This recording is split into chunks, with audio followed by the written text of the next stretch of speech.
हफ्ता 40 में खुशामदीद। आपके बच्चे का साइज अब एक पूरे बड़े तरबूज के बराबर है और उसका वजन तकरीबन 7 से 8 पाउंड्स और उसकी लंबाई 19 से लेके 22 इंचेस तक होगी। आपका बच्चा जब सो रहा है तो वो अपनी आंखें बंद करके और जब उठ रहा है तो अब अपनी आंखें खोल के रख रहा है और उसके अलावा उसके बाल भी अभी तक उग रहे हैं और उसके नाखून भी उग रहे हैं। इस वक्त आपको मुख्तलिफ एहसासात से गुजरना होगा, जैसे कभी आपको बच्चा आने की खुशी होगी, कभी आप पूरे 9 महीने गुजारने पर थक चुकी होंगी, कभी आपको एंग्जाइटी हो रही होगी कि आप बच्चे के आने के बाद क्या करेंगी।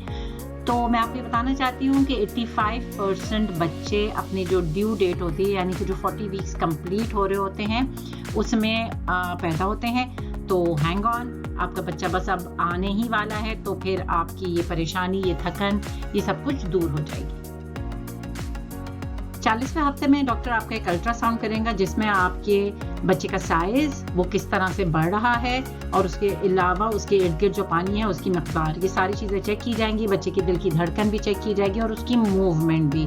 और हो सकता है कि एक टेस्ट जिस तरह से ECG निकलती है उसी टाइप का एक बच्चे की दिल की धड़कन का टेस्ट होता है जिसको हम CTG या स्ट्रेस टेस्ट कहते हैं। आप उस टेस्ट से भी गुजर सकती हैं। ये टेस्ट बहुत इंपॉर्टेंट होता है और ये बच्चा अगले 1 हफ्ते तक कैसा रहेगा उसके बारे में आपको बताता है।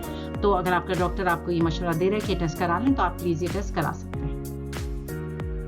अब आपको नॉर्मल दर्द लाने के या लेबर स्टार्ट करने के बहुत सारे मशवरे मिल रहे होंगे, तो आपको ये देखना होगा कि उन मशवरों में से कौन सा ऐसा है जो मेडिकल रिसर्च से सपोर्टेड है। कैस्टर ऑयल और अनानास ये बहुत ज़्यादा मशहूर हैं कि अगर ये इस्तेमाल किए जाएं तो दर्द आते हैं। मशहूर ये हैं लेकिन इनके पीछे कोई रिसर्चेज नहीं है। आप लेना चाहें तो ले सकती हैं लेकिन इसके पीछे कोई रिसर्च अवेलेबल नहीं है। अलबत्ता अगर आप अपने शौहर से मिलती हैं तो चूंकि शौहर के पानी के अंदर प्रोस्टाग्लैंडिन्स होते हैं तो रिसर्चेस ये साबित करती हैं कि प्रोस्टाग्लैंडिन्स जो हैं वो दर्द लाने में आराम देते हैं। उसके अलावा जब आप शौहर से मिलती हैं तो आपके अंदर खुद ऑक्सीटोसिन हार्मोन रिलीज होता है।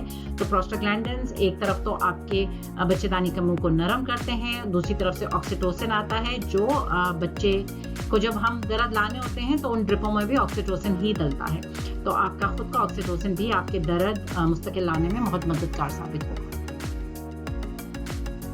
अलबत्ता अगर आपको खून जरा सा भी आ रहा हो या फिर ये कि आपका पानी जा चुका हो तो आपको शौहर से मिलने में बिल्कुल परहेज करना पड़ेगा।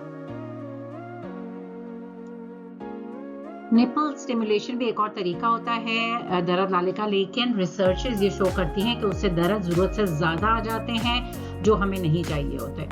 तो बस ये एक इन्फॉर्मेशन आपको देनी थी। उसके अलावा अब ये वो वक्त है कि आप ये देख के रखें कि आपकी गाड़ी के अंदर पेट्रोल है, आपके फ़ोन के चार्जर्स मुकम्मल चार्ज हुए हैं क्योंकि आपको किसी वक्त भी हॉस्पिटल जाना पड़ सकता है। मुबारक हो, आप एक बहुत अजीम माँ बनने वाली हैं।